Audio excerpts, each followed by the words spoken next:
Gold just did something it hasn't done in over 4 decades. And if you're not paying attention, you're about to miss the biggest wealth transfer opportunity of your lifetime. I'm not talking about a typical bull market rally. I'm talking about a fundamental restructuring of the global monetary system that's happening right now, in real time, while most people are completely asleep at the wheel.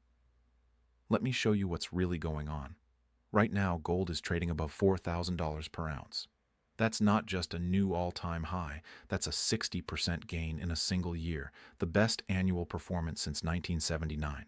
And here's what nobody's telling you. This isn't the top. This is just the beginning of a historic revaluation that could send gold to levels most people think are impossible. But before I explain where this is headed, you need to understand what's driving this move, because it's not what you think. Most people look at gold and they see a commodity. They see something that goes up when people are scared and goes down when things calm down. That's the surface level understanding, and it's completely wrong. What's happening right now is a complete restructuring of how the world stores value, and it's being driven by the largest, most sophisticated financial institutions on the planet. Central banks are buying gold at a pace we've never seen before, not just buying it, hoarding it, stockpiling it like their survival depends on it, because it does. In the past 3 years, central banks have purchased more gold than at any point in recorded history. We're talking about thousands of tons. Countries that have never been major gold buyers are suddenly accumulating massive positions. China, Russia, India, Turkey, Poland, even countries you wouldn't expect. And here's the critical part. They're not buying gold because they think it's going to go up 10% or 20%. They're buying gold because they're preparing for a world where the dollar is no longer the dominant reserve currency. Let me paint you a picture of what that means. For the past 50 years, since Nixon closed the gold window in 1971, the entire global financial system has been built on one foundation, the US dollar. Every country needs dollars to buy oil, to settle international trade, to hold as reserves. The dollar has been the ultimate store of value, the ultimate medium of exchange, the ultimate unit of account. But that system is breaking down, and it's breaking down fast. The BRICS nations, Brazil, Russia, India, China, South Africa, are actively working to create alternative payment systems that bypass the dollar entirely. They're settling trade in their own currencies, they're building new financial infrastructure, and they're backing it with gold. This isn't conspiracy theory, this is documented fact. These countries have openly stated their intention to reduce dollar dependence, and they're putting their money where their mouth is. Russia has been one of the most aggressive accumulators. After Western sanctions cut them off from the dollar system, they went all in on gold. They've been buying thousands of tons, building their reserves to levels not seen since the Soviet era. China has been even more strategic. They've been accumulating gold quietly, consistently, for over a decade. Official numbers show they hold around 2,000 tons, but analysts believe the real number could be 3 or 4 times higher. China doesn't report all their purchases. They buy through back channels, through state-owned banks, through Hong Kong. Why would they hide their purchases? Because they don't want to drive the price up before they're finished accumulating. They're playing the long game, building a position that will give them leverage when the dollar system finally cracks. And it's not just emerging markets. Even traditional Western allies are diversifying away from dollars. Germany repatriated hundreds of tons of gold from New York and Paris. They wanted it on home soil, under their control. That tells you something about their confidence in the current system. Poland has been buying aggressively. Hungary has been buying. Singapore has been buying. These aren't countries on the fringe. These are sophisticated, stable economies making a calculated bet that gold is going to be more valuable than dollars in the years ahead. Now, here's where this gets really interesting. The amount of gold that exists in the world is finite. All the gold ever mined in human history would fit in a cube about 70 feet on each side. That's it. That's all the gold that exists above ground. And most of that gold is already owned. It's in jewelry. It's in central bank vaults. It's in private hands. The amount of gold available for purchase is actually quite small. But the demand is exploding, not just from central banks, from institutional investors, from sovereign wealth funds, from family offices managing billions of dollars. These aren't retail investors buying a few coins. These are massive institutions trying to acquire thousands of ounces, tens of thousands of ounces. And there's not enough physical gold to satisfy that demand at current prices. That's what creates a revaluation. When demand massively outstrips supply, price has to adjust. It's not a matter of if, it's a matter of when and how much. Let me give you some context on what a revaluation actually looks like. In 1971, when Nixon closed the gold window, gold was fixed at $35 per ounce. Within a decade, it hit $850. That's a 24x increase, a complete revaluation of gold's value relative to the dollar. Why did that happen? Because the world realized that dollars were being printed faster than gold could be mined. The supply of dollars was exploding while the supply of gold remained relatively fixed. So gold's price had to adjust to reflect that reality. We're in a similar situation now. Actually, it's worse. Since 2020, the U.S. has printed more dollars than in the entire previous history of the country combined. The money supply has exploded. The national debt has exploded. And there's no end in sight. Meanwhile, gold production has been flat, actually declining in some years. The easy gold has already been mined. New discoveries are rare. Production costs are rising. The supply side is constrained while the demand side is accelerating. That's the setup for a historic revaluation. Now, some people will say, but gold doesn't pay interest. It doesn't generate cash flow. Why would institutions want to hold it? That's the wrong question. The right question is, what happens when you lose faith in the currency that's supposed to pay you interest? If you're holding bonds denominated in a currency that's losing purchasing power faster than the interest rate you're earning, you're not making money. You're losing money. The nominal return is positive, but the real return is negative. That's the situation we're in now. Real interest rates adjusted for inflation, have been negative for years. That means holding dollars, even in interest-bearing accounts, is a losing proposition. Gold doesn't pay interest, but it also doesn't lose value through inflation. It maintains purchasing power over time. That's its function. That's why central banks hold it. That's why sophisticated investors are accumulating it. And here's something most people don't understand about gold. It's not just a hedge against inflation. It's a hedge against systemic risk, against the possibility that the entire financial system could experience a major disruption. Think about what happened in 2008. The global financial system nearly collapsed. Banks were failing. Credit markets froze. The Federal Reserve had to create trillions of dollars out of thin air just to keep the system functioning. Gold went from $800 to $1,900 in the aftermath, not because of inflation, because of fear. Fear that the system itself was unstable. Fear that paper assets might not be worth what people thought they were worth. We're facing similar risks now, actually bigger risks. The debt levels are higher. The imbalances are larger. The potential for disruption is greater. And the smart money knows it. That's why they're buying gold. Not as a speculation, as insurance, as a core holding that will protect wealth no matter what happens to the financial system. Quick aside here, if you're sitting on a significant retirement account, $100,000 or more, you might want to look into how gold IRAs work. I put together a free guide that covers the mechanics, how to get physical gold into your retirement account without triggering taxes or penalties. It's in the description if that's relevant to your situation. Worth understanding your options. Anyway, back to where this price is headed. The technical picture on gold is extraordinary. We've broken out of a multi-year consolidation pattern. We've taken out every major resistance level.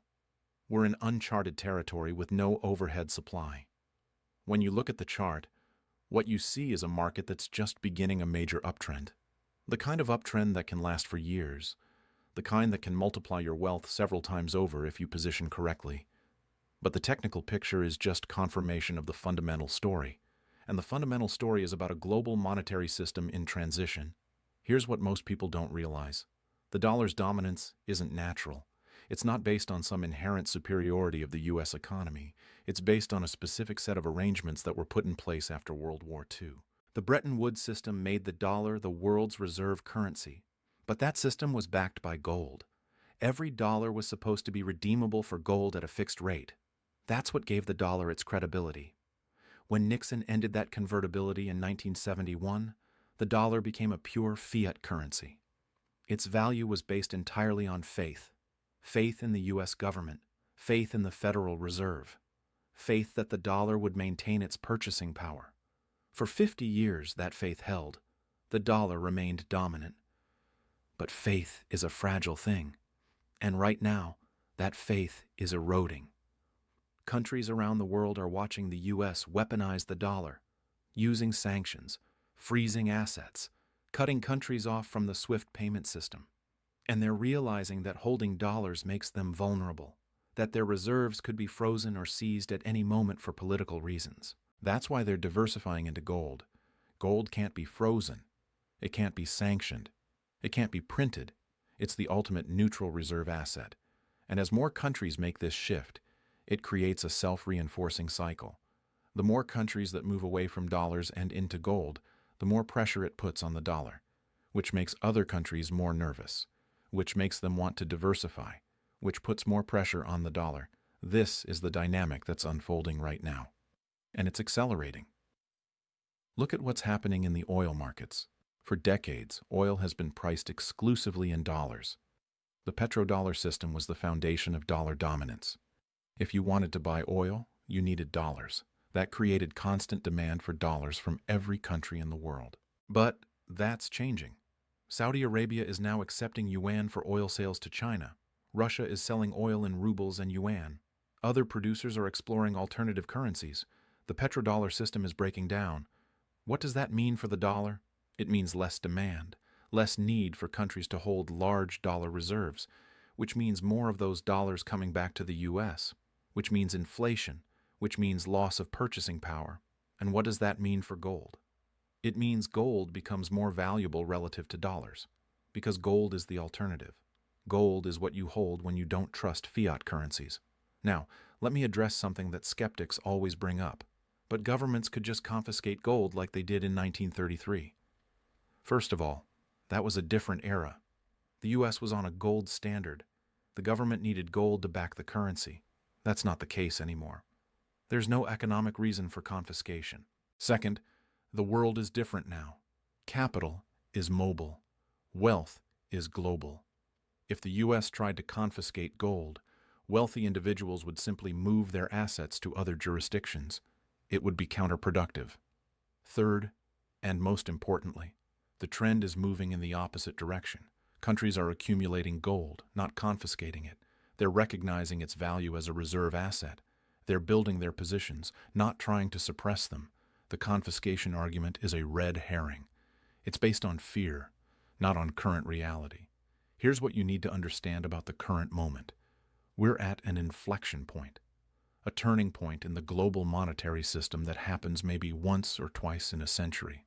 The last major inflection point was 1971. Gold went from $35 to $850 over the next decade. That's the kind of move we could be looking at now, except the starting point is higher and the imbalances are larger. If gold were to experience a similar percentage move from current levels, we'd be looking at prices well above $10,000 per ounce. Some analysts are calling for $15,000. Some are calling for $20,000. Are those numbers realistic? Let's look at the math. The total value of all above-ground gold is currently around $17 trillion. That sounds like a lot, but compare it to the total value of global financial assets, stocks, bonds, real estate, derivatives. We're talking about hundreds of trillions of dollars. If just a small percentage of that capital shifts into gold, the price impact would be enormous. If global investors decided to hold 5% of their wealth in gold instead of 2%, that would require trillions of dollars of buying, and there's not enough gold available to satisfy that demand at current prices. The price would have to rise, significantly, to ration the available supply and bring the market back into balance. That's not speculation, that's basic supply and demand economics. And here's the thing, we're already seeing the early stages of this shift. Gold ETFs are seeing massive inflows. Sovereign wealth funds are increasing their allocations. Family offices are building positions. The institutional demand is real and it's growing. But most retail investors are still on the sidelines. They're still thinking of gold as a barbarous relic, as something their grandfather owned. They don't understand that gold is being remonetized, that it's becoming a core component of the new global financial system. The people who understand this early, who position themselves before the crowd figures it out, are going to do extraordinarily well. The people who wait until gold is at $8,000 or $10,000 and everyone's talking about it, they'll still make money, but they'll have missed the biggest part of the move. Let me tell you a story that illustrates this point. In the late 1990s, gold was trading around $250 per ounce. It had been in a bear market for 2 decades. Nobody wanted it. Central banks were selling it. Investors thought it was dead money. But a small group of contrarian investors saw something different. They saw that gold was undervalued relative to the money supply. They saw that the tech bubble was unsustainable. They saw that the financial system was becoming increasingly unstable. So they bought gold. Not because it was popular, because it was cheap and the fundamentals were compelling. Over the next decade, gold went from $250 to $1,900. Those early investors made 7x their money. The people who bought at $250 did far better than the people who bought at $1,000, even though both groups made money. We're in a similar situation now. Gold has already moved significantly. But relative to where it's going, we're still early. The revaluation is just beginning. The difference between now and the late 1990s is that the imbalances are much larger. The debt levels are much higher. The geopolitical tensions are much greater. The potential for systemic disruption is much more severe. That means the magnitude of the move could be much larger. We're not talking about gold going from $250 to $1,900. We're talking about gold potentially going from $4,000 to $15,000 or $20,000. And the timeline could be compressed. In the 1970s, the big move took a decade. This time, it could happen much faster. Because information moves faster. Because capital moves faster. Because the world is more interconnected and more unstable. When the crowd finally wakes up to what's happening, when the mainstream media starts covering the dollar crisis and the gold revaluation, the move could be explosive. We could see gold rise $1,000 in a matter of months, maybe weeks. That's not hyperbole. That's what happens in markets when a major paradigm shift occurs. The price action becomes nonlinear. It accelerates. It goes vertical. And if you're not positioned before that happens, you'll be chasing. You'll be buying at much higher prices. You'll be competing with millions of other investors who suddenly want the same thing. Now, I want to address something important. This isn't about fear. This isn't about predicting doom and gloom. This is about recognizing reality and positioning accordingly. The global monetary system is changing. That's not a prediction. That's an observable fact. Central banks are buying gold at record levels. Countries are reducing dollar dependence. Alternative payment systems are being built. These are things that are happening right now. The question isn't whether the system is changing. The question is, are you positioned for that change? Most people aren't. Most people have their wealth entirely in paper assets. Stocks, bonds, cash. Assets that are denominated in currencies that are being debased. Assets that are vulnerable to systemic risk. Gold is different. Gold is real. Gold is tangible. Gold has maintained its value for thousands of years across every civilization, every empire, every monetary system. When the Roman Empire collapsed, gold retained its value. When the British pound lost its status as the world's reserve currency, gold retained its value. When the Weimar Republic experienced hyperinflation, gold retained its value. Gold is the constant. Currencies come and go. Empires rise and fall. But gold endures. That's not romanticism. That's historical fact. And it's why sophisticated investors, the people who have preserved wealth across generations, always maintain a significant allocation to gold. They understand that gold isn't about making a quick profit. It's about preserving purchasing power, about maintaining optionality, about having an asset that will hold value no matter what happens to the financial system. And right now, At this particular moment in history, gold is also offering the potential for significant appreciation because we're at the beginning of a revaluation, because the fundamentals are more compelling than they've been in decades. Let me give you another historical parallel that's relevant here. In 1980, gold peaked at $850 per ounce. Then it entered a 20-year bear market. By 2000, it was trading at $250, a 70% decline. Most people gave up on gold. They thought it was finished. But in 2001, something changed. Gold bottomed and began a new bull market. Over the next 11 years, it rose from $250 to $1,900, a 7x increase. What changed? The fundamentals changed. The Federal Reserve started cutting interest rates aggressively. The government started running large deficits. The dollar started losing value, and investors started recognizing that gold was undervalued. We're in a similar situation now, except the fundamentals are even more compelling. Interest rates have been near zero for years. Deficits are exploding. The money supply has grown exponentially. And now, on top of all that, we have geopolitical tensions and a fracturing of the global monetary system. The setup for a major gold bull market is better now than it was in 2001. And that bull market produced a 7x return. This one could be even larger. But here's the critical point. You have to be positioned before the move happens. Once gold is at $8,000 or $10,000 and everyone's talking about it, the easy money has been made. The time to act is when the fundamentals are compelling, but the crowd hasn't figured it out yet. That's where we are now.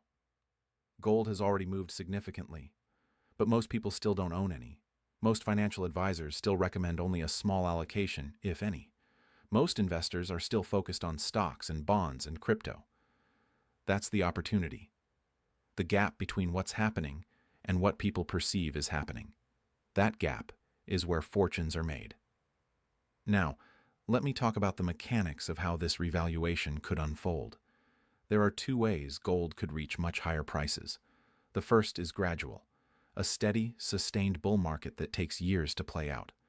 Gold slowly grinding higher as more investors recognize the value and accumulate positions. The second is sudden, a crisis event that causes a rush into gold. A currency crisis, a banking crisis, a geopolitical shock. Something that makes people suddenly realize that their paper assets aren't as safe as they thought. Both scenarios are possible, and honestly, we could see a combination of both.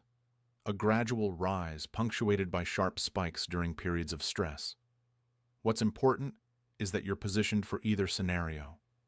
Because if you wait for the crisis to happen before you buy gold, you'll be buying at much higher prices. The time to buy insurance is before the fire, not after. And make no mistake, gold is insurance. It's insurance against currency debasement, against systemic risk, against the possibility that the financial system could experience major disruption. But it's also more than insurance. It's a strategic asset that's being revalued in real time, an asset that could multiply your wealth several times over in the years ahead.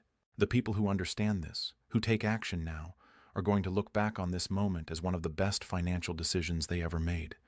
The people who hesitate, who wait for more confirmation, who need to see gold at $6,000 before they believe it's real, they're going to regret not acting sooner.